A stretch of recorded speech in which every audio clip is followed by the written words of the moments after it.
Hello guys, welcome again on our Rampur physics वाले YouTube channel. तो यहाँ पे आज इस वीडियो में हम लोग कुछ न्यूमेरिकल देखने वाले हैं, कुछ न्यूमेरिकल सॉल्व करेंगे और कुछ एमसीक्यू प्रैक्टिस करने वाले हैं जो टर्म 1 में इस सेशन में आने वाले हैं। तो ऐसे एमसीक्यू को हम लोग थोड़ा समझने की कोशिश करेंगे।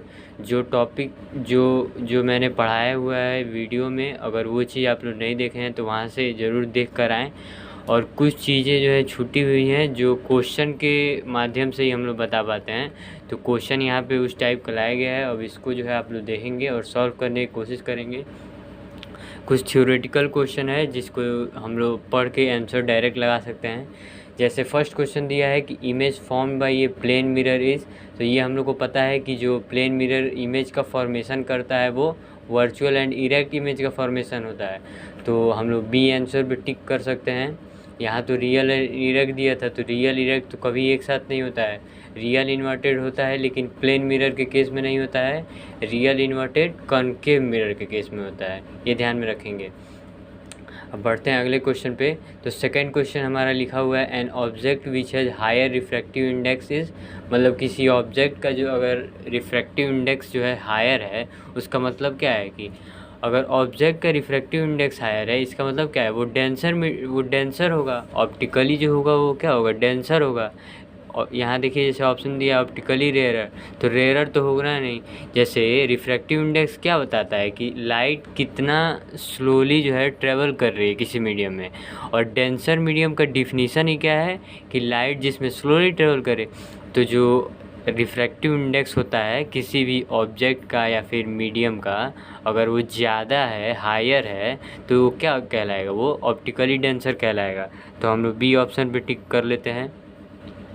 फिर अगले क्वेश्चन को देखेंगे। तो अगले क्वेश्चन में unit of power of lens, ये क्वेश्चन जैसे ये भी मैं थ्योरेटिकल में बता नहीं पाया था, तो यहाँ भी बताने की कोशिश की जाएगी कि पावर ऑफ लेंस, जैसे हम लोगों ने पावर ऑफ लेंस का फॉर्मूला पढ़ा हुआ है कि power of lens is equal to 1/, focal length होता है।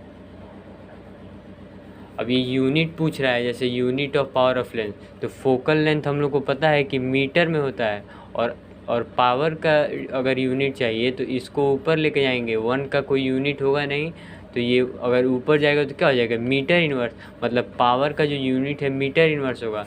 अच्छा, अगर कोई यूनिट अगर मीटर इन्वर्स में है तो उसको सेंटीमीटर इन्वर्स में भी लिख सकते हैं। मतलब क्या है कि मीटर इन्वर्स ऑप्शन ए होगा और ऑप्शन सी होगा, दोनों होगा। और एक चीज़ अपने से ऐड कर लेंगे कि पावर जो होता है उसका यूनिट जो है, यूनिट ऑफ पावर, वो डायोप्टर भी होता है। इसको याद कर लेंगे ये तीनों चीज़। तो क्या हो जाएगा, मीटर इन्वर्स भी होगा, डायोप्टर भी होगा, सेंटीमीटर इन्वर्स भी होगा।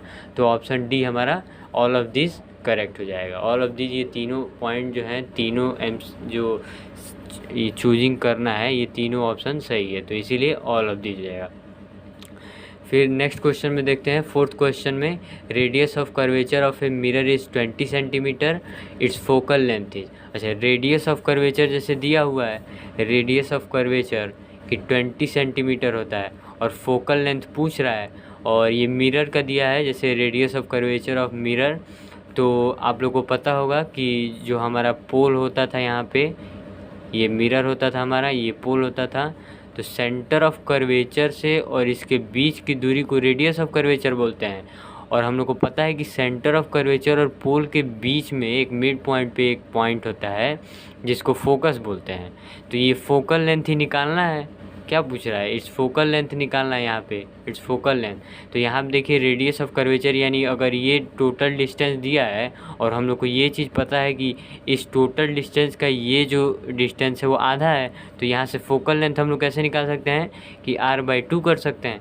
तो 20 सेंटीमीटर अपॉन 2, तो ये हो जाएगा 10 सेंटीमीटर। अब ऑप्शन में देखिए -20 सेंटीमीटर, -10 सेंटीमीटर, 10 सेंटीमीटर, +20 सेंटीमीटर। तो आंसर हमारा हो जाएगा +10 सेंटीमीटर। अगर वही चीज़ यहाँ पे कॉनकेव मिरर अगर लिखा होता, या फिर कॉन्वेक्स मिरर होता तब हम लोग प्लस माइनस साइन पे देखते। लेकिन अभी जो मिरर टोटल लिखा है तो हम लोग क्या करेंगे, जो फार्मूला पता है हम लोग को, ये भी एक फार्मूला है, मैं इसको अपने वीडियो में बता चुका हूँ, इसको भी ध्यान में रखेंगे तो हमारा फोकल लेंथ की वैल्यू जो हो जाएगी वो 10 सेंटीमीटर। तो ऑप्शन सी हमारे यहाँ पे करेक्ट हो जाएगा। आसान क्वेश्चन से आगे बढ़ते हुए हम लोग चलेंगे। फिर हमारा नेक्स्ट क्वेश्चन है 5th क्वेश्चन, इसको ध्यान देंगे। 5th क्वेश्चन में बोल रहा है कि a child is standing in front of a magic mirror, she find the image of her head bigger, the middle portion of her body of same size and that of legs is smaller. The following is the order of combination. ये कहना क्या चाह रहा है कि a child is standing in front of magic mirror, मतलब कोई लड़का है। 5th क्वेश्चन, लड़का नहीं लड़की है, और यहाँ पे कोई मैजिक मिरर है। मैजिक मिरर को हम लोग मिरर कोई भी मिरर मान सकते हैं, हम ऐसे प्लेन मार के चल रहे हैं।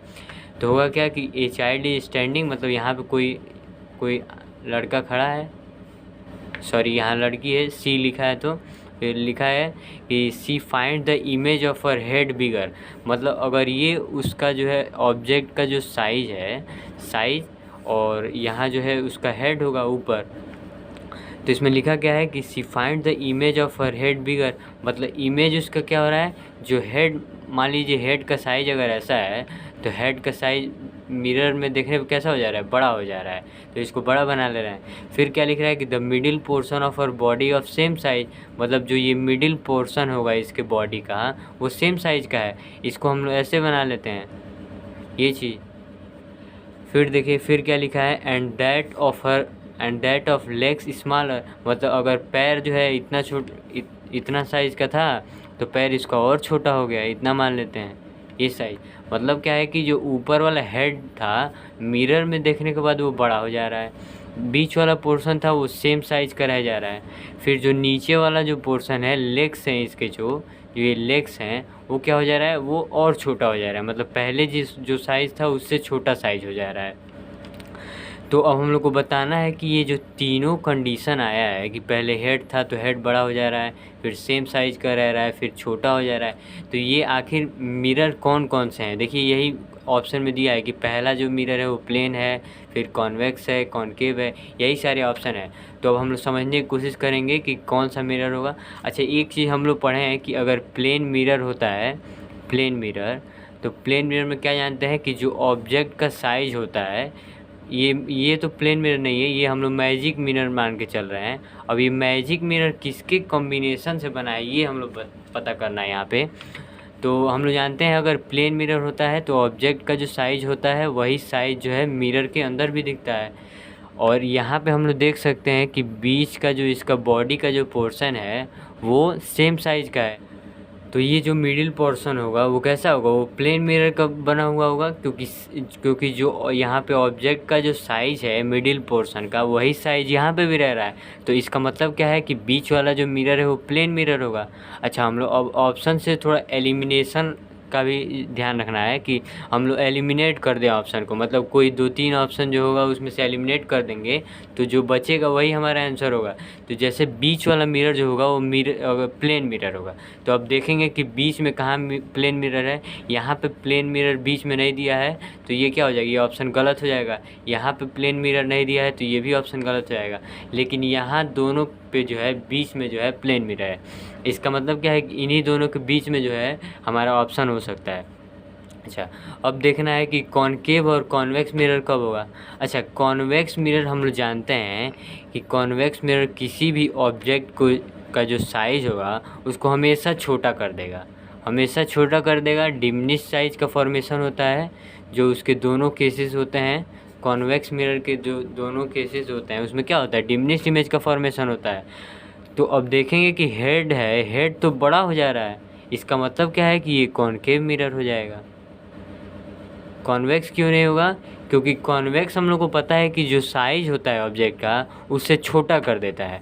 और यहाँ पे जो है, यहाँ जो नीचे जो लोअर पोर्शन है बॉडी का उसमें क्या है, उसमें साइज़ अगर मान लो ये x सेंटीमीटर है, x सेंटीमीटर, तो साइज यहाँ पे छोटा हो जा रहा है, जैसे क्वेश्चन में लिखा हुआ है कि ऑफ द लेग्स स्मॉलर, मतलब जो पैर हैं उसके छोटे हो जा रहे हैं। पैर छोटे कब होंगे? जब कॉन्वेक्स मिरर होगा। इसका मतलब क्या है कि जो जो ये मैजिक मिरर का फॉर्मेशन हुआ है वो इन तीनों मिरर को मिलाकर हुआ है, concave mirror, plane mirror, convex mirror. तो अब जो ये ऑप्शन में हम लोग को मिलेगा उसको हम लोग टिक करेंगे। तो पहले कॉनकेव मिरर, तो यहाँ कॉनकेव है, यहाँ कॉन्वेक्स है, इसका मतलब क्या है कि हमारा ऑप्शन सी सही है। Concave mirror, concave, plane mirror, plane mirror, यहाँ पे कॉन्वेक्स है तो कॉन्वेक्स मिरर। ये चीज़ें एकदम ध्यान से जो समझना ज़रूरी है। ये थ्योरेटिकल क्वेश्चन है लेकिन समझ में आ जाए बहुत बहुत बड़ी बात है। फिर बढ़ते हैं नेक्स्ट क्वेश्चन पे हम लोग। तो 6 क्वेश्चन अब हमारा देखना है। ए concave mirror of radius 30 centimetre is placed in water. मतलब क्या है कि कॉनकेव मिरर है, रेडियस दिया है और वाटर में रखा हुआ है। मतलब कॉनकेव मिरर वाटर में रखा हुआ है, पहले इसको ध्यान देंगे, रेडियस से मतलब नहीं है। फिर देखिए it's focal length in air and water differ by. मतलब कह रहा है कि अब फोकल लेंथ पूछ रहा है, रेडियस दिया है, तो अब हम लोग ऐसा नहीं है कि रेडियस का फार्मूला जो ये फोकल लेंथ निकालने के लिए r/2 लगा देंगे, ये नहीं करना है, ध्यान देना है। कॉनकेव मिरर है और वाटर में रखा हुआ है और रेडियस दिया इतना, और ये बोल रहा है it's focal length in air and water differ by. अच्छा, फोकल लेंथ अगर एयर एंड वाटर का निकालना है, मतलब जो डिफरेंस निकालना है फोकल लेंथ का एयर और वाटर में, इससे पहले हम लोग को रेडियस चाहिए होगा। मतलब एयर में जो रेडियस होगा इस कॉनकेव मिरर का वो चाहिए होगा, फिर वाटर में जो रेडियस होगा इस मिरर का वो चाहिए होगा, फिर रेडियस का डिफरेंस हम लोग निकालेंगे, फिर इस फॉर्मूले में रखेंगे।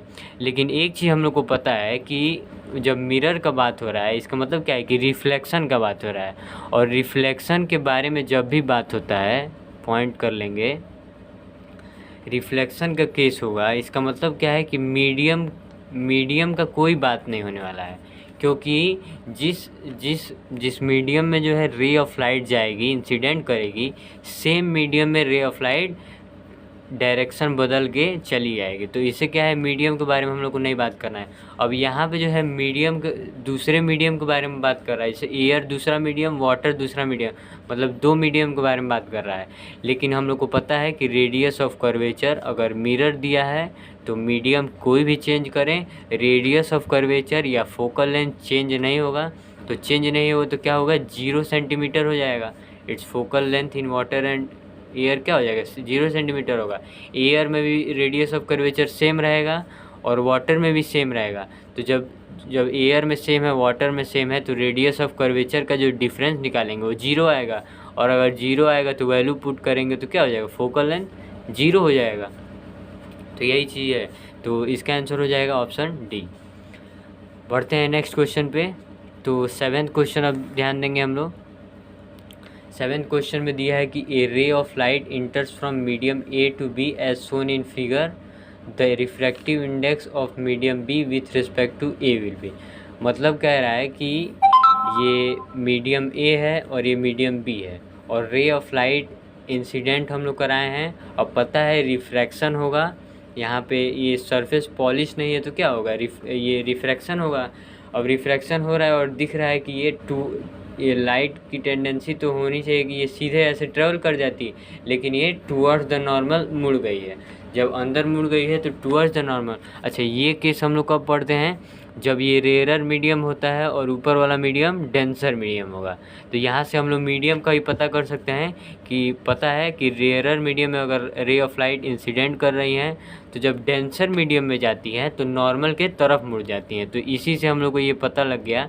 ऐसे ये तो फिगर दिया हुआ था, लेकिन मीडियम हम लोग अपने आप से समझ के पता कर लिए हैं कि रेयर मीडियम कौन सा होगा और डेंसर कौन सा होगा। ये दोनों बातें हो गई। अच्छा, अब निकालना क्या है कि the refractive index of medium B with respect to A. इसका मतलब क्या है कि रिफ्रैक्टिव इंडेक्स को यू से डिनोट करेंगे और बी का निकालना है ए के रिस्पेक्ट में। तो ये चीज़ हम लोग लिखते हैं, refractive index of B with respect to A. तो ये लिखते हैं, और इस फॉर्मूले को हम लोग mu B upon mu A लिख सकते हैं। मतलब refractive index of medium B upon refractive medium of refractive index of medium A. ये तो रहा रिफ्रैक्टिव इंडेक्स के टर्म में। अच्छा, अब वेलोसिटी के टर्म में कैसे लिख सकते हैं? वेलोसिटी में हम लोग वी ए ऊपर लिख सकते हैं और नीचे वी बी लिख सकते हैं, ये बताया गया है। अच्छा, अब ये समझने की कोशिश करेंगे कि किस मीडियम में जो है वेलोसिटी ज़्यादा होगा। तो ये हम लोग को पता है कि रेयर मीडियम कौन सा होता है, जिसमें लाइट जो है फास्ट ट्रेवल करती है, और डेंसर मीडियम जिसमें रे ऑफ लाइट जो है स्लोली ट्रेवल करती है। इसका मतलब क्या है कि रे ऑफ लाइट फास्ट इसमें ट्रेवल कर रही है, मतलब लाइट जो है, लाइट की स्पीड वो मीडियम ए में ज़्यादा होगी। अच्छा, लाइट की स्पीड अगर मीडियम ए में ज़्यादा है मीडियम बी से, मतलब ये वैल्यू ज़्यादा है, और अगर ये वैल्यू ज़्यादा होगी तो जो रिफ्रैक्टिव इंडेक्स का ये वैल्यू होगा ये क्या होगा, ज़्यादा होगा। जैसे ये वैल्यू अगर छोटा है और ये वैल्यू ज़्यादा है, तो जब डिवाइड करने में क्या होगा, 1 से तो बढ़ा ही आएगा, 1 से बड़ा आएगा। ग्रेटर देन 1 लिख सकते हैं, ग्रेटर देन 1 लिख सकते हैं, 1 से वैल्यू ज़्यादा आएगा। अब इसी को देखना है किस ऑप्शन में, तो पहले ऑप्शन देखेंगे greater than unity, less than unity, equal to unity, तो 0।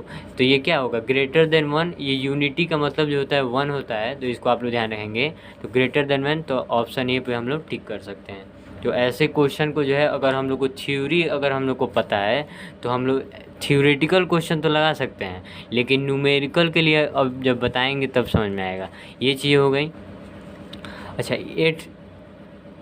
नंबर 8 देखेंगे। क्वेश्चन नंबर 8 हम लोग यहाँ पे देखने की कोशिश करेंगे।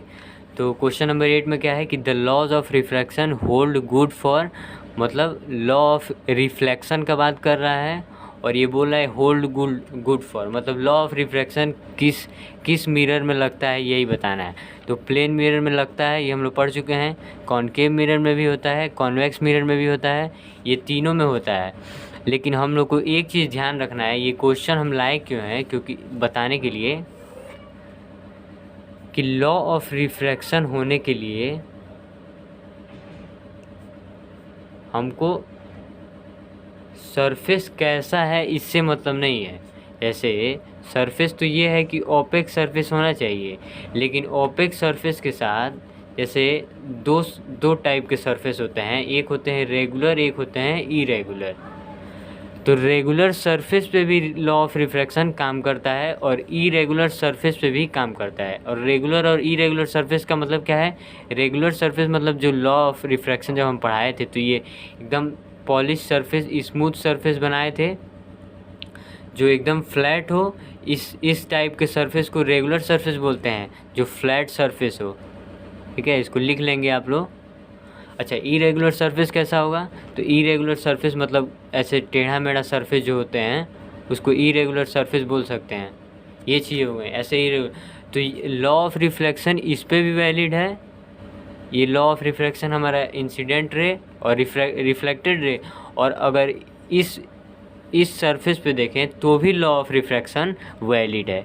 इसका मतलब क्या है कि अगर इंसिडेंट रे ऐसे आ रही है तो रिफ्लेक्ट ऐसे करेगी, अगर इस सरफेस पे आ रही है ऐसे इंसिडेंट कर रही है तो इस सरफेस के परपेंडिकुलर नॉर्मल ऐसे बनेगा, और रिफ्लेक्ट कहाँ से करेगी, ऐसे करेगी। तो ये चीज़ है कि सरफेस कैसा है, तो सरफेस ओपेक सरफेस हो, ये तो हम लोग को है ही, लेकिन ये ज़रूरी नहीं है कि सरफेस मतलब इरेगुलर है कि रेगुलर, इससे कोई मतलब, दोनों किसी भी टाइप के सरफेस को हम लोग वहाँ पे लॉ ऑफ रिफ्रैक्शन करा सकते हैं।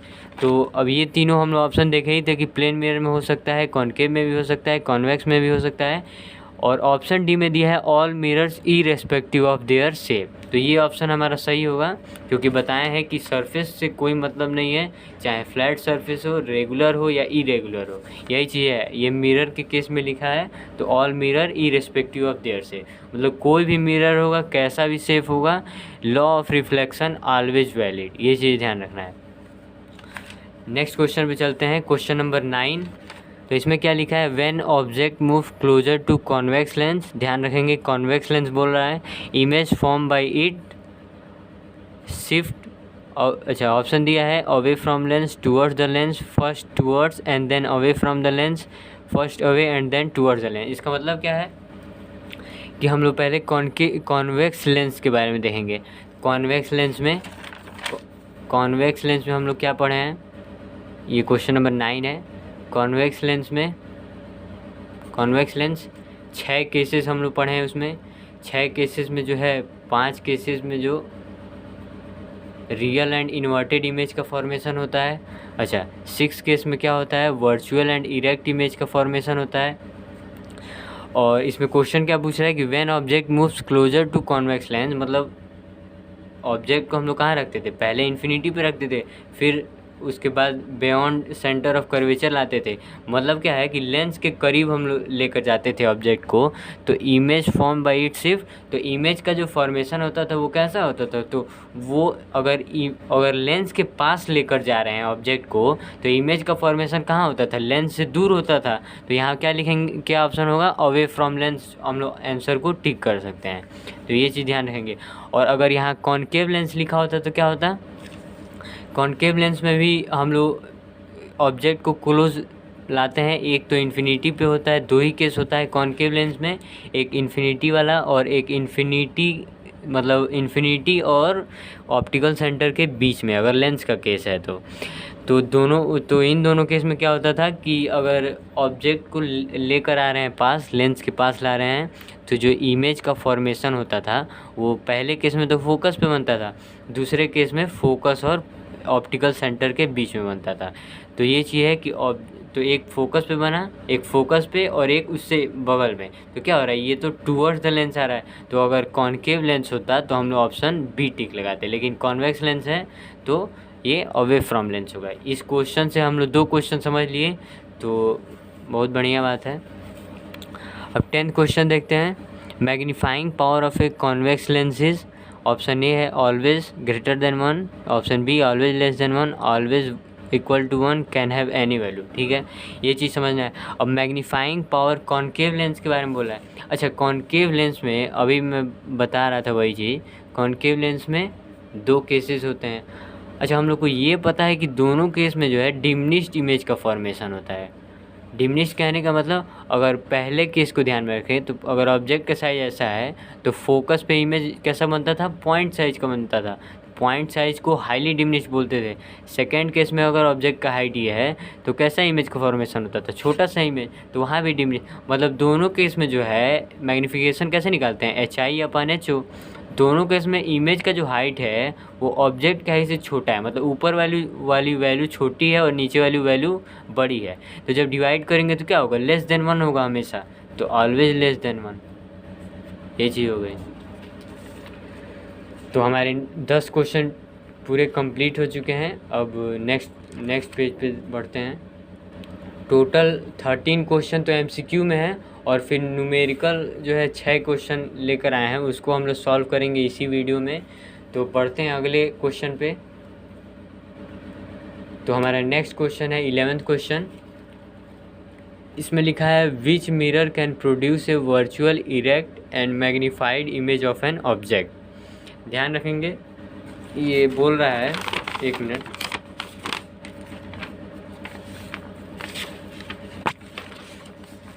नेक्स्ट पेज लाते हैं तो समझेंगे ये क्या कहने की कोशिश कर रहा है क्वेश्चन। तो देखिए, लिखा है कि विच mirror can produce a virtual erect magnified. अच्छा, वर्चुअल भी हो, इरेक्ट भी हो, मैग्नीफाइड भी हो, ये कौन सा मिरर जो है प्रोड्यूस कर सकता है। कॉनकेव का ऑप्शन है, कॉन्वेक्स है, प्लेन मिरर है, यहाँ both concave and convex mirror है, दोनों मिरर। अच्छा, पहले हम लोग प्लेन मिरर के बारे में देखते हैं। यहाँ पे हम लोग वही कैरेक्टरिस्टिक लिख लेंगे यहाँ पे अलग से। प्लेन मिरर क्या करता है कि वर्चुअल और इरेक्ट बनाता है हमेशा, इसका भी क्वेश्चन हम लोग देख चुके हैं। एंड अच्छा, वर्चुअल इरेक्ट बनाता है और सेम साइज का बनाता है, सेम साइज, मैग्नीफाइड नहीं करता। मैग्नीफाइड का मतलब है कि इनलार्ज इमेज का फॉर्मेशन, मतलब साइज को बढ़ा देना, मैग्नीफाइड का ये मतलब है। अच्छा, सेम साइज का करता है, क्वेश्चन में तो मैग्नीफाइड है, इसका मतलब ऑप्शन सी हमारा गलत हो गया। अच्छा, कॉन्वेक्स मिरर देखते हैं। तो कॉन्वेक्स मिरर में हम लोग को पता है कि हमेशा डिमिनिश्ड इमेज का फॉर्मेशन होता है। डिमिनिश्ड 2 केसेस होते हैं, अभी पीछे बताया गया है नहीं, वो तो लेंस में बताया गया था। अच्छा, कॉन्वेक्स मिरर में 2 केसेस होते हैं जो हमेशा डिमिनिश्ड इमेज का फॉर्मेशन करते हैं। अच्छा, डिमिनिश्ड होगा तो क्या होगा, मैग्नीफिकेशन की वैल्यू में HI/HO, तो हाइट ऑफ इमेज की वैल्यू छोटी रहेगी, छोटी होगी और ये वैल्यू बड़ी होगी, तो ये जो है हमेशा लेस देन 1 होगा, ऑलवेज लेस देन 1। अच्छा, लेस देन 1 होगा मतलब मैग्नीफिकेशन जो है छोटा कर दे रहा है, छोटा करने का मतलब साइज़ छोटा हो जा रहा है। इसका मतलब क्या होगा कि ये भी मैग्नीफाइड इमेज नहीं बना सकता है। वर्चुअल इरेक्ट तो ये भी बनाएगा। कॉन्वेक्स मिरर हमेशा वर्चुअल एंड इरेक्ट इमेज का फॉर्मेशन करता है, लेकिन साइज छोटा कर देता है, ये बात है। अच्छा, कॉनकेव मिरर में देखें तो कॉनकेव मिरर में एक ही केस है जिसमें वर्चुअल इरेक्ट बनता है और वो 6 केस है, और यही इसका आंसर भी होगा। 6 केस में हम लोग को पता है कि वर्चुअल एंड इरेक्ट बनता है लेकिन मैग्नीफाइड भी बनता है, मतलब जो ऑब्जेक्ट का साइज है वो छोटा हो जाता है और इमेज का जो हाइट है वो बड़ा हो जाता है। जैसे HI/HO की वैल्यू 1 से ग्रेटर हो जाती है, मतलब ग्रेटर देन 1 आ जाती है मैग्नीफिकेशन, तो ये क्या होगा, मैग्नीफाइड हो गया। तो हमारा आंसर जो हो जाएगा वो ऑप्शन ए हो जाएगा। ऑप्शन सी तो होगा नहीं, प्लेन मिरर नहीं होगा, कॉन्वेक्स मिरर भी नहीं होगा। अच्छा, कॉन्वेक्स मिरर जब नहीं होगा तो यहाँ भी कॉन्वेक्स मिरर दिया है तो ये भी नहीं होगा, तो ऑप्शन ए हमारा कॉनकेव मिरर सही हो जाएगा। तो अगर आप लोग को 3 मिरर में से 2 मिरर भी अगर आप लोग को ये चीज़ पता होता जो बताए हैं, तो आप लोग आंसर को एलिमिनेट भी कर सकते थे, ऑप्शन को एलिमिनेट करके भी आंसर ला सकते हैं। तो एलिमिनेशन अगर किसी क्वेश्चन में आप लोग को MCQ में अगर आंसर नहीं लग रहा है सही, तो आप लोग एलिमिनेट करके भी जो है आंसर को ला सकते हैं। अच्छा, नेक्स्ट क्वेश्चन देखते हैं। 12th क्वेश्चन हमारा 12th क्वेश्चन में दिया है when light falls on a smooth polish surface. अब देखिए यहाँ पे पॉलिश सरफेस बोला है, पॉलिश सरफेस कब होता है, पॉलिश का मतलब वही ओपेक सरफेस, तो पॉलिश सरफेस का मतलब रिफ्लेक्शन वाला केस है, रिफ्लेक्शन वाला। When light falls on a smooth polish surface most of it, मतलब कह रहा है कि पॉलिश सरफेस का मतलब ओपेक सरफेस, जहाँ पे रे ऑफ लाइट जो है पास ना कर सके, तो ओपेक सरफेस इसी को पॉलिश सरफेस भी बोलते हैं, ध्यान देंगे। अच्छा, तो यहाँ पे अगर इंसिडेंट कर रही है रे ऑफ लाइट, ये क्या कह रहा है कि when light falls on smooth polish surface, मतलब रे ऑफ लाइट आ रही हैं पॉलिश सरफेस पे, most of it is reflected in same direction, is reflected in different direction, is reflected in second medium, is scattered. तो scattered का तो कोई बात ही नहीं हम लोग पढ़े हैं।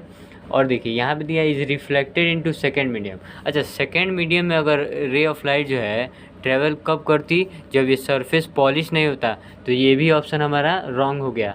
तो 2 ऑप्शन रॉन्ग होंगे, अब या तो ऑप्शन ए होगा या तो ऑप्शन बी होगा। अच्छा, कई लोग आंसर जो है ऑप्शन बी लगा लेंगे, is reflected in different direction, क्योंकि हम लोग पढ़े हैं कि रे ऑफ लाइट अगर आ रही है तो इस सरफेस के परपेंडिकुलर नॉर्मल बनाते हैं और रे ऑफ लाइट जो है रिफ्लेक्ट कर जाती है सेम मीडियम में लेकिन डिफरेंट डायरेक्शन में, तो ये चीज़ लगा सकते हैं। लेकिन होता क्या है असली में कि रे ऑफ लाइट जो है अगर सरफेस पे आ रही है तो मोस्टली रे ऑफ लाइट तो यहीं से ट्रेवल कर जाती हैं, ठीक है। जैसे रे ऑफ लाइट आ रही हैं तो मोस्टली तो यहीं से ट्रेवल कर जाएंगी, लेकिन कुछ रे ऑफ लाइट जो है रिफ्लेक्ट कर जाती हैं बैक और दूसरे डायरेक्शन में। तो मोस्टली जो बोलेंगे मोस्ट ऑफ इट, मतलब ज़्यादा से ज़्यादा रे ऑफ लाइट जो है सेम डायरेक्शन में ही सेम पाथ को फॉलो कर लेती है, रिफ्लेक्ट कर जाती है, तो ऑप्शन हो जाएगा हमारा ए ऑप्शन। तो आगे बढ़ते हैं नेक्स्ट क्वेश्चन पे। तो 13th क्वेश्चन हमारा क्या है, why do we prefer convex mirror as a rear view mirror in vehicles. जो बताया गया था ये यूजेस में हम पढ़ाए थे कि कॉन्वेक्स मिरर का जो यूज किया जाता है व्हीकल में वो क्यों होता है। हम लोग को पता है कि कॉन्वेक्स मिरर जो होता है, कॉन्वेक्स मिरर वो साइज़ को डिमिनिश्ड कर देता है, छोटा कर देता है। अच्छा, मिरर हम लोग क्यों लगाते हैं कार में, जैसे पीछे के ऑब्जेक्ट को देख सकें। अच्छा, पीछे के ऑब्जेक्ट को अगर हम लोग ज़्यादा ऑब्जेक्ट को देखेंगे तो बेटर रहेगा, इससे एक्सीडेंट होने के चांसेस भी कम होंगे। तो पीछे के ऑब्जेक्ट देखने के लिए हम लोग कॉन्वेक्स मिरर का यूज करेंगे, क्योंकि साइज़ को छोटा कर देगा। अच्छा, छोटा साइज़ करेगा तो जो हमारा अगर ये सरफेस, मान लो ये मिरर है हमारा कॉन्वेक्स मिरर, ठीक है।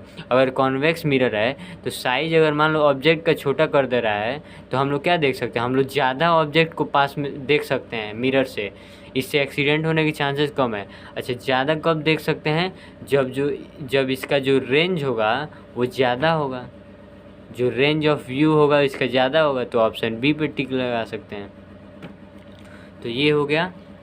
अब हमारा MCQ का पोर्शन पूरा ख़त्म हो चुका है। अब हम लोग बढ़ेंगे न्यूमेरिकल की तरफ। तो पहला क्वेश्चन न्यूमेरिकल में दिया हुआ है कि a concave mirror produces 3 times magnified in large real image of object placed at 10 centimetre in front of it, where is the image located. पहले तो जब फिजिक्स में न्यूमेरिकल लगाते हैं तो क्वेश्चन पढ़ते हैं और उसके बाद देखते हैं कि क्या चीज़ हमको दिया हुआ है। जो चीज़ हमें पता है दिया है उसको पहले लिख लेंगे, फिर फार्मूले को हम लोग लगाएंगे कि कौन सा फार्मूला लगेगा तो आंसर आएगा।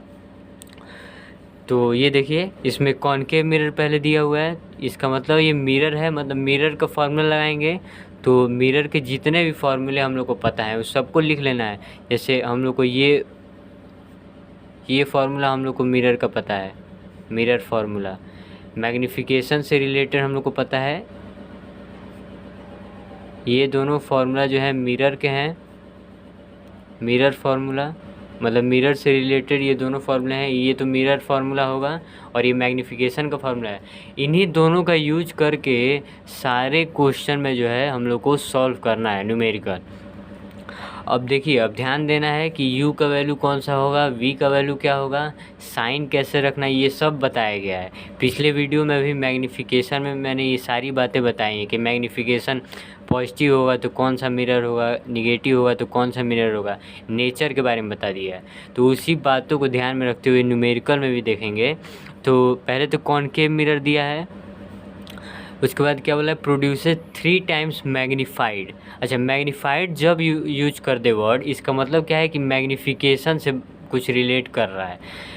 3 टाइम्स मैग्नीफाइड रियल इमेज। अच्छा, रियल इमेज से हम लोग क्या समझते हैं कि मैग्नीफिकेशन जो है निगेटिव आएगा, हम लोग यहीं से समझ सकते हैं। अगर रियल इमेज है तो रियल कब होता है, जब मैग्नीफिकेशन निगेटिव है, दोनों केस में, चाहे मिरर का केस हो चाहे लेंस का केस हो। तो ये चीज़ यहाँ समझ में आ गया। और क्या दिया है, एक तो मैग्नीफाइड इमेज प्रोड्यूस करेगा और object placed at 10 centimetre in front of it. मतलब कोई मिरर है, कॉनकेव मिरर, अगर 10 सेंटीमीटर पे ऑब्जेक्ट रखा हुआ है, 10 सेंटीमीटर का मतलब यू की वैल्यू 10 सेंटीमीटर, लेकिन हमको पता है u हमेशा माइनस में लेते हैं तो u माइनस 10 सेंटीमीटर। अगर आपको ये नहीं लग रहा है कि u माइनस में क्यों लिया गया है तो पिछले वीडियो को आप देख सकते हैं, बताया गया है।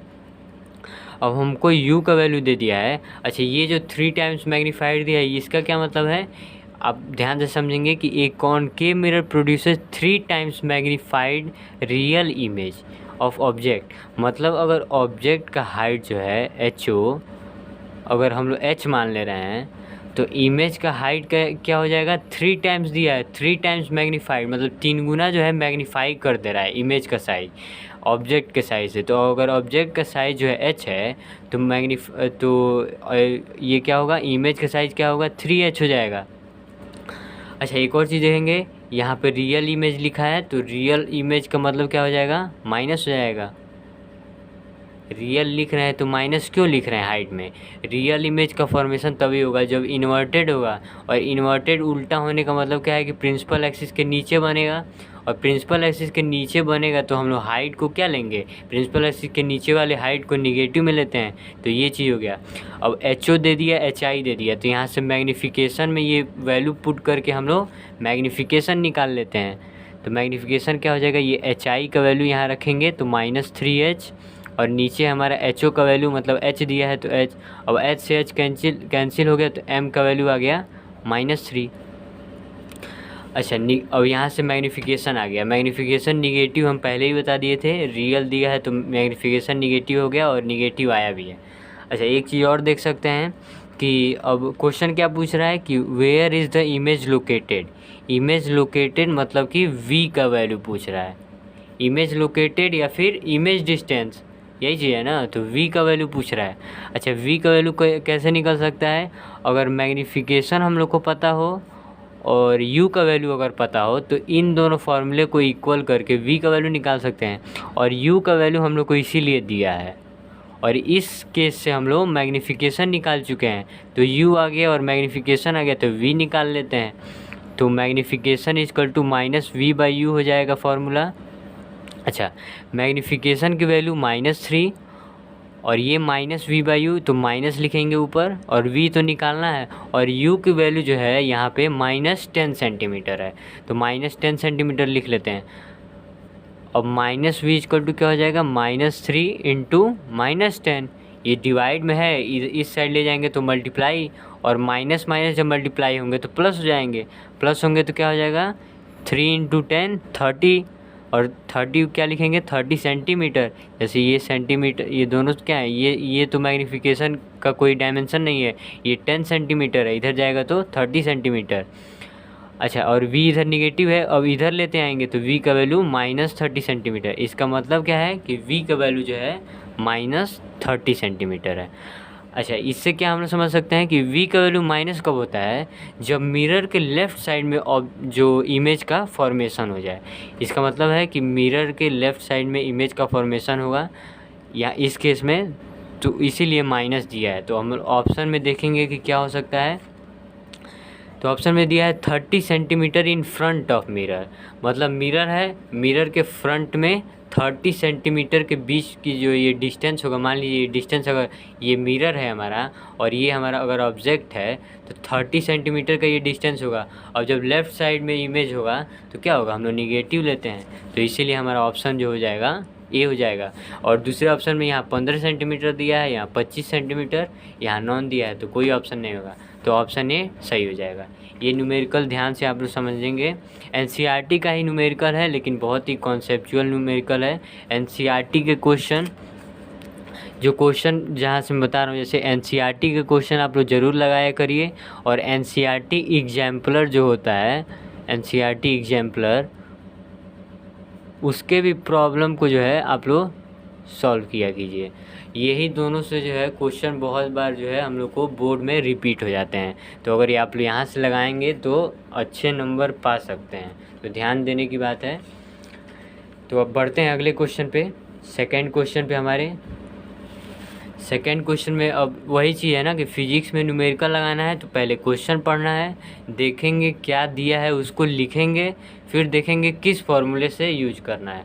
अब हम लोग को 2 ही फार्मूला पढ़ना है, मिरर में भी 2 फार्मूला, लेंस में भी 2 फार्मूला, तो अगर ये 4 फार्मूले हम लोग को याद हो जाते हैं तो हम लोग न्यूमेरिकल कोई भी आएगा हम लोग सॉल्व कर सकते हैं। तो सेकेंड क्वेश्चन देखते हैं।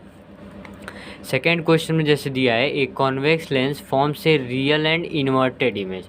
अच्छा कॉन्वेक्स लेंस है, रियल एंड इन्वर्टेड इमेज का फॉर्मेशन हो रहा है। अच्छा रियल एंड इन्वर्टेड दिख रहा है तो हम लोग यहाँ से लिख सकते हैं मैग्नीफिकेशन निगेटिव, पहली चीज़ ये लिख सकते हैं। और क्या लिख सकते हैं, अब क्वेश्चन आगे पढ़ते हैं। A real and inverted image of a needle at a distance 50 centimetre from it. ये क्या दिया है, ये आपका एक convex lens forms a real, अच्छा ये इमेज बना रहा है 50 सेंटीमीटर जो है मिरर से बना रहा है, मिरर नहीं लेंस से। इसका मतलब समझा रहे हैं, जैसे ये कॉन्वेक्स लेंस हुआ, ये ऑप्टिकल सेंटर, ये फोकस, ये हमारा सेंटर ऑफ कर्वेचर फर्स्ट, ये F2 हो जाएगा, ये C2 हो जाएगा। कह रहा है कि एक कॉन्वेक्स लेंस है, एक कॉन्वेक्स लेंस फॉर्म से रियल एंड इन्वर्टेड। अच्छा रियल एंड इन्वर्टेड कब होगा, जब प्रिंसिपल एक्सिस के नीचे इमेज का फॉर्मेशन होगा। और क्या दिया है, image of a needle at a distance 50 centimetre from it. अच्छा 50 सेंटीमीटर बना रहा है, तो 50 सेंटीमीटर हम लोग मान लेते हैं कहीं होगा।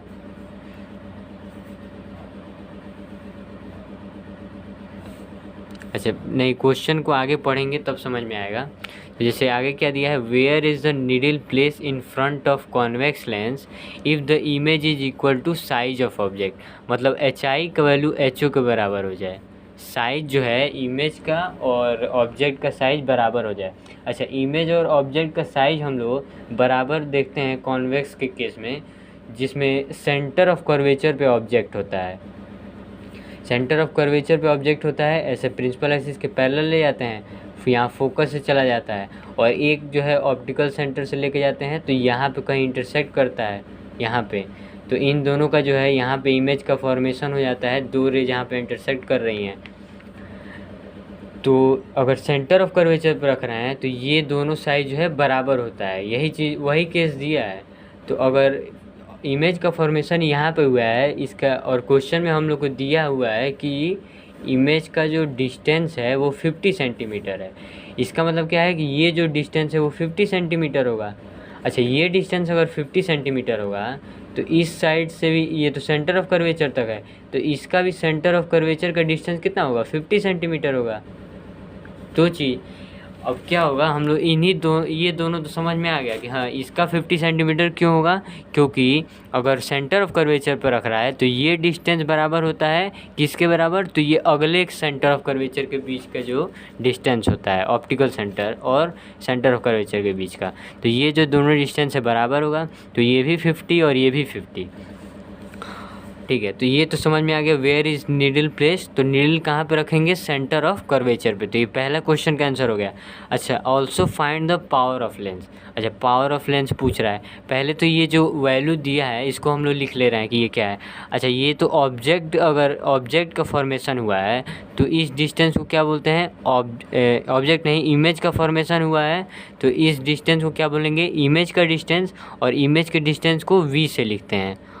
तो v का वैल्यू क्या हो जाएगा, अब ऑप्टिकल सेंटर से राइट हैंड साइड है तो हम लोग +50 लिखेंगे, प्लस लेते हैं उस साइड को। अच्छा, ये जो डिस्टेंस है वो ऑब्जेक्ट का डिस्टेंस होगा 50 सेंटीमीटर, लेकिन ये ऑप्टिकल सेंटर से लेफ़्ट में है तो u की वैल्यू जो हो जाएगी -50 सेंटीमीटर। अब ये दोनों वैल्यू पता है और पूछ रहा है हम लोग को पावर ऑफ लेंस। यहाँ देखिए पूछ रहा है also find power of lens. अच्छा, पावर ऑफ लेंस निकालने के लिए हम लोग फोकल लेंथ जानते हैं 1/f। अच्छा, इन फोकल लेंथ जानते हैं, और अगर v और u का वैल्यू हम लोग जानते हैं तो कॉन्वेक्स लेंस के केस में इस फॉर्मूले से हम लोग फोकल लेंथ निकाल सकते हैं। तो v और u की वैल्यू जब हम लोग रख देंगे तो फोकल लेंथ का वैल्यू हम लोग को आ जाएगा। तो एक बार सॉल्व करके हम लोग देख लेते हैं। तो 1/, और v का वैल्यू क्या होगा, 50 हो जाएगा, यहाँ माइनस लगाएंगे, और u की वैल्यू -50, ये 1/f। अच्छा, 1/f को ही पावर ऑफ लेंस बोलते हैं, तो ये डायरेक्ट हम लोग पावर लिख सकते हैं। जैसे क्या करते हैं कि इन दोनों को सॉल्व करते हैं, फिर फोकल लेंथ उल्टा कर देते हैं, फिर फोकल लेंथ की वैल्यू इसमें रखेंगे तब पावर निकालेंगे। लेकिन हम लोग को जब पता है कि 1/f की वैल्यू पावर ऑफ लेंस होती है तो डायरेक्ट हम लोग लिख सकते हैं। अब इन्हीं को सॉल्व करके पावर ऑफ लेंस का जो वैल्यू होगा वो आ जाएगा। अब ये माइनस तो ये क्या हो जाएगा, प्लस हो जाएगा, तो 1/50 + 1/50 = पावर ऑफ लेंस। अच्छा, इसको सॉल्व करेंगे, जब एलसीएम लेंगे 50 हो जाएगा, ये 1 होगा, ये भी 1 होगा ऊपर, तो पावर ऑफ लेंस क्या हो जाएगा, 1 + 1 2/50। अच्छा, कैंसिल करेंगे तो 1/25 सेंटीमीटर में आ गया। अच्छा, और अब ऑप्शन देखते हैं हम लोग, ऑप्शन तो दिया नहीं है, तो हमारा आंसर ये भी सही हो सकता है, या फिर इसको सॉल्व करने पर क्या हो जाएगा, 0.4 सेंटीमीटर हो जाएगा। तो ये चीज़ है, ये सेंटीमीटर में आंसर होगा। तो नेक्स्ट क्वेश्चन पे बढ़ते हैं। क्वेश्चन नंबर 3 अब हम लोग को देखना है। तो 3rd क्वेश्चन समझेंगे क्या लिखा है। An object 5 centimetre in length is held 25 centimetre away from converging lens. अच्छा, कन्वर्जिंग लेंस को हम लोग पता है कॉन्वेक्स लेंस भी बोलते हैं, तो इसको ध्यान में रखेंगे। कभी कन्वर्जिंग लेंस दे देगा वो, और कभी डाइवर्जिंग लेंस दे देगा, तो इसको भी ध्यान में रखना है। तो ये हमारा कन्वर्जिंग लेंस हो गया, और फोकल लेंथ दिया हुआ है। चलिए, जो दिया है पहले उसको हम लोग लिखते हैं। ये चीज़ हम लोग को पता है कि जब न्यूमेरिकल हम लोग लगाएंगे तो जो चीज़ें पहले दी हुई हैं उसको लिखेंगे, फिर फॉर्मूले से रिलेट करेंगे कि कौन सा फॉर्मूला लगने वाला है। अच्छा, यहाँ दिया an object 5 centimetre in length, मतलब साइज़ दिया है, तो ऑब्जेक्ट का साइज़ क्या हो गया, एच ओ की वैल्यू 5 सेंटीमीटर। क्या दिया है, is held 25 centimetre away from converging lens, अच्छा कॉन्वेक्स लेंस का बात कर रहा है इसका मतलब। और ये 25 सेंटीमीटर क्या है, ये ऑब्जेक्ट का डिस्टेंस है ना। जैसे an object 5 centimetre in length is held, मतलब क्या हुआ है, रखा गया है 25 सेंटीमीटर अवे फ्रॉम कन्वर्जिंग या कॉन्वेक्स लेंस, मतलब 25 सेंटीमीटर की दूरी पर ऑब्जेक्ट रखा हुआ है। तो यू की वैल्यू को -25 सेंटीमीटर लेंगे, क्योंकि वैल्यू जो है माइनस में लेते हैं यू की हमेशा, ठीक है। और यहाँ पर देखिए, और फोकल लेंथ दिया हुआ है 10 सेंटीमीटर। अच्छा फोकल लेंथ हम लोगों को पता है कि कॉन्वेक्स लेंस का हमेशा पॉजिटिव लेते हैं, तो +10 सेंटीमीटर। यही चीज़ है कि माइनस और प्लस कब लेना है, यही चीज़ से जो है ज़्यादा दिक्कत होता है। तो आप लोग जो है पिछले वीडियो अगर देखे होंगे तो आप लोग समझ में आ रहा होगा कि हाँ +10 क्यों ले रहे हैं, -25 क्यों ले रहे हैं, ये चीज़ें। अब क्या पूछ रहा है कि ड्रा द रे diagram and find the position, size and nature of image form. अच्छा u और f दिया है तो हम लोग यहाँ से v निकाल सकते हैं एक चीज़। अच्छा अगर u, जैसे फार्मूला मैं पहले लिख रहा हूँ, जैसे ये क्या है, ये है हमारा लेंस का केस, तो लेंस में फार्मूला होगा हमारा, ये हमारा लेंस फार्मूला होगा। मैग्नीफिकेशन फार्मूला भी हम लोग लिख सकते हैं HI/HO और V/U, ये दो फार्मूले हमारे लेंस के हैं। अच्छा अब समझने वाली बात है, अब इसमें पोजीशन पूछ रहा है, साइज पूछ रहा है, नेचर पूछ रहा है और रे डायग्राम भी बोल रहा है, तो ये सब बनाया जाएगा। लेकिन पहले हम लोग पता तो कर ले कि ऑब्जेक्ट का डिस्टेंस, इमेज का डिस्टेंस क्या है, मैग्नीफिकेशन क्या है, हाइट ऑफ ऑब्जेक्ट, इमेज, ये सब वैल्यू है क्या, ये सब पहले पता करना है, तब हम लोग ये बता सकते हैं। तो ध्यान देंगे, u की वैल्यू दी है और f की वैल्यू दी है, u की वैल्यू और f की वैल्यू। अगर इन दोनों को हम लोग सॉल्व करेंगे तो यहाँ से v का वैल्यू निकाल सकते हैं, तो पहले v निकाल लेते हैं। तो 1/v माइनस 1/, u की वैल्यू -25 यहाँ रखेंगे और 1/10 यहाँ रख देंगे, ये फर्स्ट इक्वेशन। अब इसको सॉल्व करते हुए चलेंगे, 1/v है। अच्छा अगर ये माइनस में है, अगर इसको इस साइड लेके जाएंगे तो प्लस में हो जाएगा, तो 1/10 + 1/-25 ये चीज़ हो जाएगा। अच्छा ये प्लस है माइनस है तो यहाँ माइनस लिख सकते हैं, इसको ऐसे भी लिख सकते हैं। अच्छा जब इसका एलसीएम लेंगे तो एलसीएम 250 हो जाएगा। अब सॉल्व करेंगे तो कितना हो जाएगा, 25 - 10, तो 1/v की वैल्यू 15/250। अच्छा इसको सॉल्व करेंगे तो v की वैल्यू अगर निकालना चाहे तो v को इस साइड ले जाएंगे तो ये 250/15 हो जाएगा। कुछ नहीं करना है, कहीं कहीं बच्चे जो है इतने पे ही छोड़ के वैल्यू को ला देते हैं, लेकिन इसको इंटरचेंज भी करना रहता है। उल्टा करिए, उल्टा करने पर क्या हो जाएगा, ये वाली वैल्यू ऊपर हो जाएगी, ये वाली नीचे हो जाएगी, तो 250/15 हो जाएगा। तो v की वैल्यू हमारी क्या आ जाएगी, अब यहाँ से 5 से कैंसिल करेंगे 50, ये 3, और 3 से जब 50 को कैंसिल करेंगे तो 16.67। तो ये हमारे v की वैल्यू आ गई, जो सेंटीमीटर में होगी, सेंटीमीटर में दिया इसलिए। तो यहाँ से जो है हम लोग को सेकेंड इक्वेशन मिल गया। अच्छा ये दो चीज़ हो गया। अब हम लोग को अगर v का वैल्यू पता है और u का वैल्यू पता है, v और u का वैल्यू, तो मैग्नीफिकेशन भी निकाल सकते हैं। तो यहाँ से ये निकाल लेते हैं कि मैग्नीफिकेशन = v/u, तो v का वैल्यू अगर 16.67 है और u का वैल्यू अगर -25 है, अब जैसे ये 16.67 है, कैंसिल करने के लिए थोड़ा टाइम लगेगा, इसीलिए हम लोग 16.67 को 50/3 लिख सकते हैं, क्योंकि 50 जो है 25 से कैंसिल हो जाएगा, तो 50/3 अपॉन -25 लिख देंगे। अब पता है कि 25 से 52 टाइम्स चला जाएगा, तो m और माइनस से ऊपर चलाएगा तो -2/3 आ जाएगा। तो ये हमारी मैग्नीफिकेशन की वैल्यू हो गई। अब इसको भी सॉल्व करके लिख सकते हैं, -0.67 ये हो जाएगा। तो हमारी मैग्नीफिकेशन की वैल्यू आ गई, इसको थर्ड इक्वेशन लिख सकते हैं। मैग्नीफिकेशन आ गया और अगर HO का वैल्यू दिया है, ये मैग्नीफिकेशन आ गया, HO का वैल्यू दिया है, तो HI भी निकाल सकते हैं।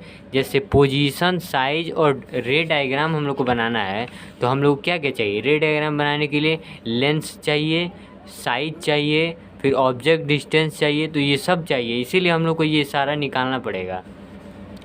तो यहाँ से अब हम लोग एच आई की वैल्यू निकालेंगे तो एच आई की वैल्यू जो होगी, एच आई की value m into H O लिख सकते हैं इस फॉर्मूले से। ये फोर्थ इक्वेशन देखेंगे तो एच आई की वैल्यू निकालेंगे तो ये क्या है, अब जैसे ये वैल्यू जो है पॉइंट में है इसीलिए हम लोग इस वैल्यू को रखेंगे तो -2/3, और एच ओ की वैल्यू जो है हमारी 5 सेंटीमीटर दी हुई है तो 5 लिख देंगे, ये हो जाएगा -10/3 सेंटीमीटर में, हाइट जो है सेंटीमीटर में होगी।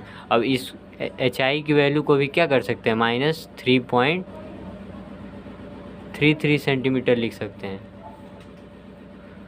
ये हमारा फिफ्थ इक्वेशन है। तो हमने जो है सारे वैल्यू को निकाल लिया है। अच्छा, सारे वैल्यू को निकाल लेने से क्या होगा कि हम लोग जहाँ अब रे डायग्राम बनाना चाहे तो निकाल सकते हैं। जैसे हमारा पहला क्वेश्चन था ड्रा रे डायग्राम, ठीक है। रे डायग्राम बनाते हैं। पहले तो कन्वर्जिंग लेंस यानी कॉन्वेक्स लेंस पहले बनाइए, बीच में ऑप्टिकल सेंटर, यहाँ कहीं फोकस, यहाँ कहीं सेंटर ऑफ कर्वेचर, यहाँ सेकंड फोकस, यहाँ सेकंड सेंटर ऑफ कर्वेचर, ये चीज़ें हो गई। अच्छा, अब रे डायग्राम बनाना है तो पहले ऑब्जेक्ट कहाँ है ये देखेंगे। तो ऑब्जेक्ट हम लोग को -25 सेंटीमीटर दिया है, तो u की वैल्यू अब -25 सेंटीमीटर कहाँ रखेंगे, और v की वैल्यू जो है यहाँ पे प्लस में आया है। इसका मतलब क्या है कि इमेज का फॉर्मेशन राइट हैंड साइड में हो रहा है, और u की वैल्यू -25, इसको एक जगह लिख लेते हैं तब समझ में आएगा। जैसे u की वैल्यू -25 सेंटीमीटर, v की वैल्यू 16.67 सेंटीमीटर। अच्छा, मैग्नीफिकेशन -0.67 सेंटीमीटर, एच आई की वैल्यू है, एच आई यहाँ पे -3.33 सेंटीमीटर, और एच ओ की वैल्यू हमारी यहाँ पे दी हुई है 5 सेंटीमीटर, और फोकल लेंथ जो है +10 सेंटीमीटर है, ठीक है, समझेंगे। अच्छा, फोकल लेंथ 10 सेंटीमीटर दिया हुआ है, यानी ये 10 सेंटीमीटर हम लोग मान सकते हैं। अगर ये 10 होगा तो ये टोटल कितना हो जाएगा, 20 हो जाएगा, 20 सेंटीमीटर, क्योंकि डबल होता है डिस्टेंस। तो अगर ये 10 है, ये 20 है। अच्छा, तो अब ऑब्जेक्ट कहाँ होगा, तो देखेंगे कि 20 से ज़्यादा है, ये 25 है। इसका मतलब क्या है कि ऑब्जेक्ट कहीं पीछे होगा। अब इन्फिनिटी पे तो नहीं है ना, यहाँ ये 20 है, ये 25 है, तो अंतर ज़्यादा नहीं है, तो ये बियॉन्ड COC वाला ये वो है केस है, सेकंड केस जो बोलते हैं कॉन्वेक्स वाले में। तो ये 25 सेंटीमीटर हुआ। अच्छा, 25 सेंटीमीटर हुआ, और ये जो V है ये कैसा दिया है, ये भी 10 सेंटीमीटर, और ये हमारा टोटल 20 सेंटीमीटर हो जाएगा। अब ये देखेंगे कि 10 से ज़्यादा है और 20 से छोटा है, ये बीच में है, तो कहीं इमेज का फॉर्मेशन यहाँ पे हो रहा होगा, और इस साइड है इसीलिए प्लस में है, v की वैल्यू ये प्लस में है। u की वैल्यू निगेटिव क्यों है, क्योंकि लेफ़्ट साइड में है। तो v की वैल्यू जो है इसके बीच में कहीं मतलब इमेज का फॉर्मेशन होगा। और देख सकते हैं कि मैग्नीफिकेशन की वैल्यू जो है 1 से कम है, 1 से कम है मतलब कि छोटी वैल्यू, मतलब ये साइज जो है बड़ा होगा और ये साइज छोटा होगा, इसीलिए एच आई की वैल्यू जो है वो छोटी है, और एच ओ का वैल्यू जो है यहाँ 5 सेंटीमीटर है, बड़ा है। जैसे डिवाइड करेंगे, m से जब डिवाइड कर रहे हैं एच ओ और एच आई को, तो क्या होगा, यहाँ पे एच आई की वैल्यू छोटी है और एच ओ की वैल्यू बड़ी है, तो m से जब डिवाइड करेंगे तो क्या होगा, 1 से छोटा आएगा, इसीलिए मैग्नीफिकेशन छोटा है। इसका मतलब क्या है कि ये साइज़ जो है छोटा होगा। तो साइज़ छोटा होने से हम लोग क्या लिख सकते हैं, ये तो हमारा रे डायग्राम हुआ कि यहाँ से रे ऑफ लाइट जाएंगी तो फोकस से चली जाएंगी ऐसे, और ऑप्टिकल सेंटर से अगर जा रही हैं तो कहीं यहाँ पे जो है रे ऑफ लाइट मिलेंगी, तो यहाँ पे इमेज का फॉर्मेशन होगा। तो ये हमारा रे डायग्राम है। अब इमेज का फॉर्मेशन, जैसे सेकंड केस में क्या पूछ रहा है, फाइंड द पोजीशन।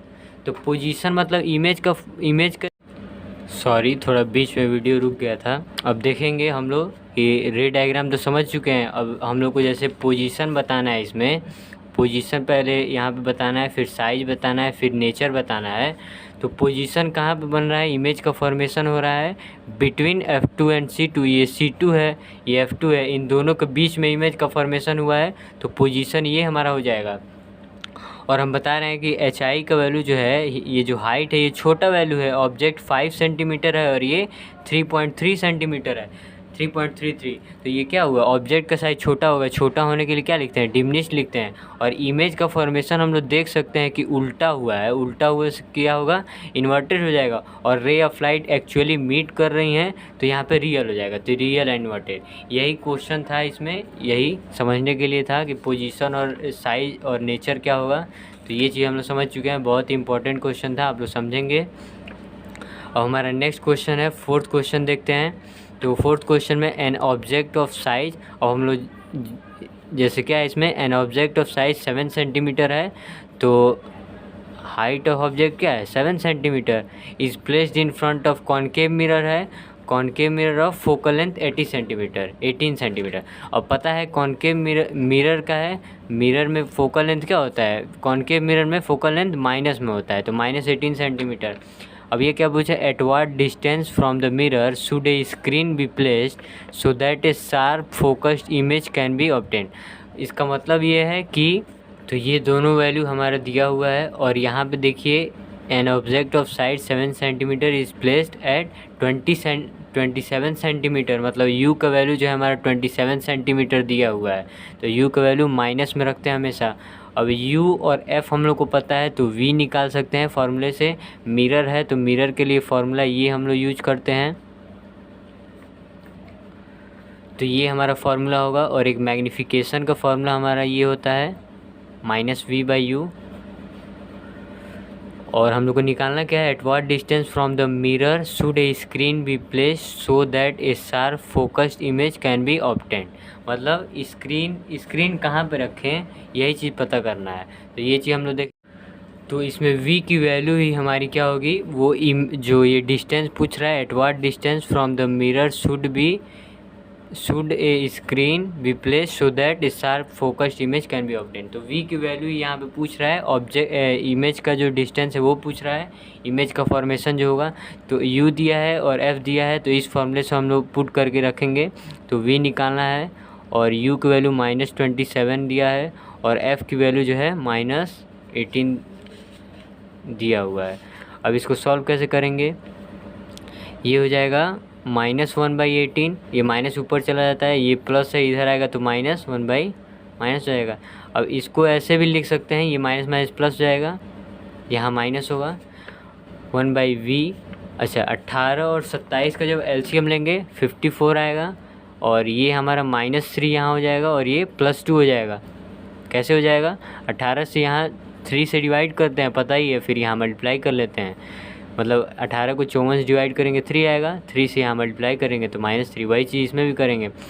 तो अब इसका वैल्यू क्या हो जाएगा, -1/54, तो v का वैल्यू हो जाएगा -54 सेंटीमीटर। अच्छा, इस v के वैल्यू को हम लोग को क्या देख के लग रहा है कि अगर वो मिरर होगा तो जो स्क्रीन प्लेस्ड होगा वो कहाँ होगा, 54 सेंटीमीटर लेफ़्ट साइड में होगा, 54 सेंटीमीटर लेफ़्ट साइड में होगा, इसीलिए निगेटिव है और माइनस दिया है -54। अच्छा, u की वैल्यू जो है अगर 27 है, ऑब्जेक्ट इमेज का जो डिस्टेंस है वो क्या हो जा रहा है, दोगुना हो जा रहा है, 54 हो जा रहा है, इसको भी समझेंगे।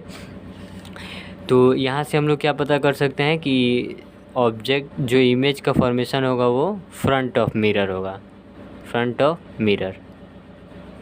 ठीक है, ये चीज़ हो गई।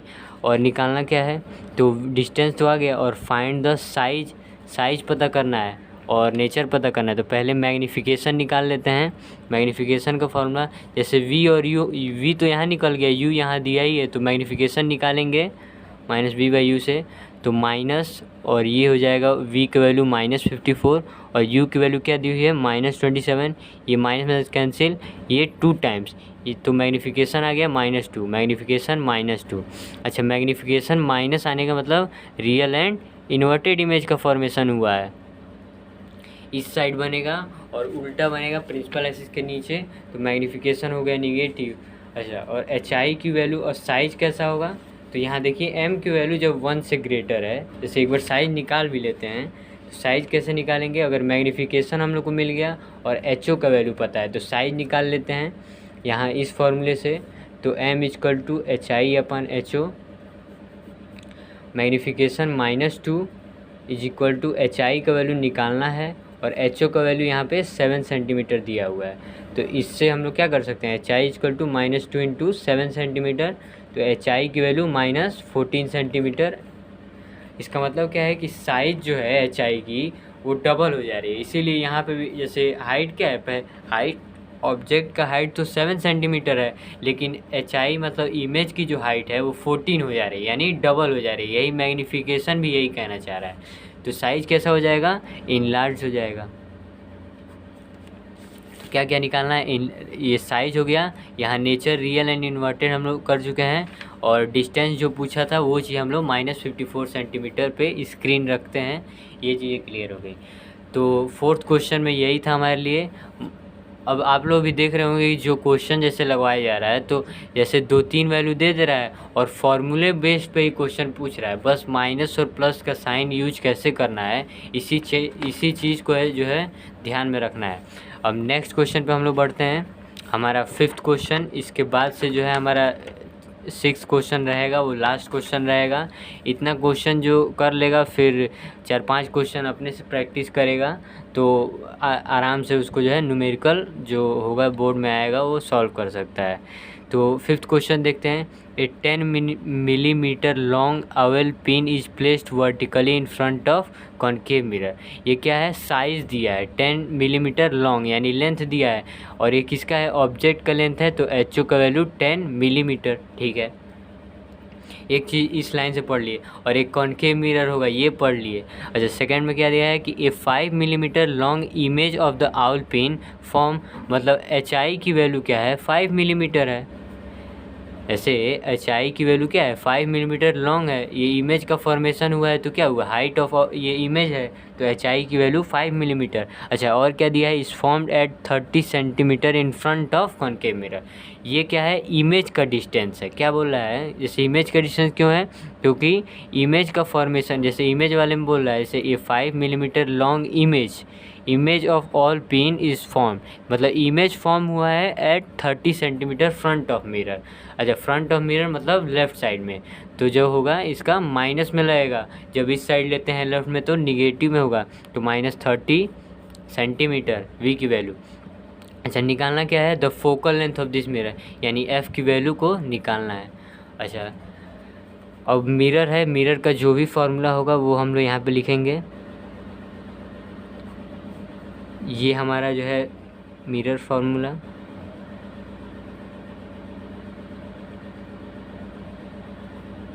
और ये हमारा मैग्नीफिकेशन फार्मूला। तो ये हमारा मिरर फार्मूला। और इसके आगे देखना क्या है कि v की वैल्यू दी हुई है और एच आई और एच ओ की वैल्यू। अच्छा, एच आई और एच ओ की वैल्यू दी हुई है, तो यहाँ से हम लोग मैग्नीफिकेशन निकाल सकते हैं। तो मैग्नीफिकेशन की वैल्यू क्या हो जाएगी, एच आई मतलब 5 मिलीमीटर है, और ये नीचे 10 मिलीमीटर है, तो मिलीमीटर से मिलीमीटर कैंसिल, और ये क्या हो जाएगा 1/2 यानी 0.5, यानी m की वैल्यू जो है वो 0.5 आ गई। ठीक है। अच्छा, निकालना है हम लोग को फोकल लेंथ की वैल्यू, हम लोग को निकालना है, फोकल लेंथ की वैल्यू फाइंड करना है। फोकल लेंथ के लिए हम लोग को u और v दोनों की वैल्यू चाहिए। अच्छा, v की वैल्यू तो दी है, इसका मतलब क्या है कि u का वैल्यू निकालना है। अच्छा, अब ये मैग्नीफिकेशन अगर इन दोनों को फार्मूला को यूज करें, जैसे मैग्नीफिकेशन की वैल्यू पता है और v की वैल्यू पता है, तो u यहाँ से निकाल लेंगे, और v का पता है और u यहाँ से निकल जाएगा, तो इसमें पुट कर देंगे तो फोकल लेंथ आ जाएगा। यही चीज़ करना है। तो मैग्नीफिकेशन इक्वल टू -v/u। अब मैग्नीफिकेशन 0.5 दिया है और माइनस, और v की वैल्यू क्या है, v की वैल्यू यहाँ पे -30 है, तो -30 अपॉन, और u निकालना है, तो u इक्वल टू क्या लिख सकते हैं, ये माइनस माइनस प्लस हो जाएगा,